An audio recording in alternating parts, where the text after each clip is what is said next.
What up, this is Rama Screen covering movies, TV, and entertainment, and here's my review of Framing John DeLorean. Hey, before you watch this review, please subscribe to my channel and press that like button and ring that bell so you can get notified whenever I post new videos. And if you can help support this channel, please do so at patreon.com/ramascreen.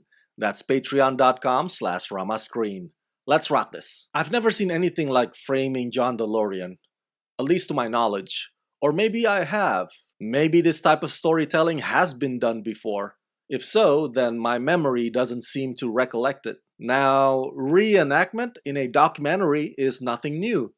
But to also feature the actors themselves sharing their thought process to portray the characters in said reenactment, it adds an extra layer to the experience of watching this documentary drama. Fascinating doesn't even begin to describe Framing John DeLorean. Directed by filmmaking team Sheena M. Joyce and Don Argett, Framing John DeLorean is about, well, John DeLorean, the visionary entrepreneur who left GM in order to start his own automobile company, which is a risky venture.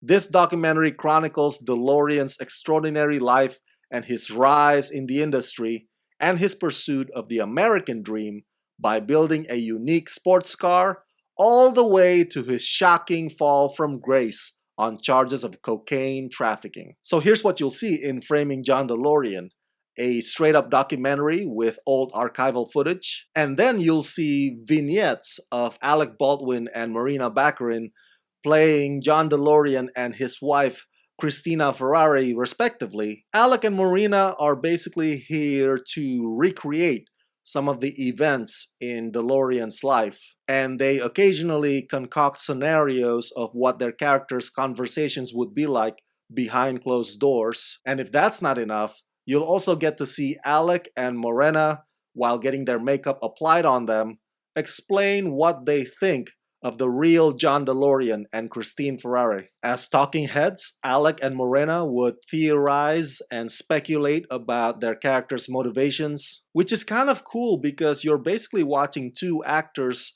trying to figure out and to dissect and to ultimately impersonate these characters. I really enjoy this whole meta style that they've got going on here, although I do also understand if some might view this approach as biting off more than you can chew. As far as the documentary itself, for whatever reason, it seems to be obsessed with the question of why to this day there still hasn't been a single big narrative feature film made about John DeLorean. This documentary frequently keeps bringing that up every chance it gets. And although I find Framing John DeLorean overall to be quite gripping, the last part, however, spends way too much time on the cocaine case and trial, where after a while it just loses your attention altogether. For millions of people, when they hear the name DeLorean, immediately all they think of is that car from Back to the Future movies.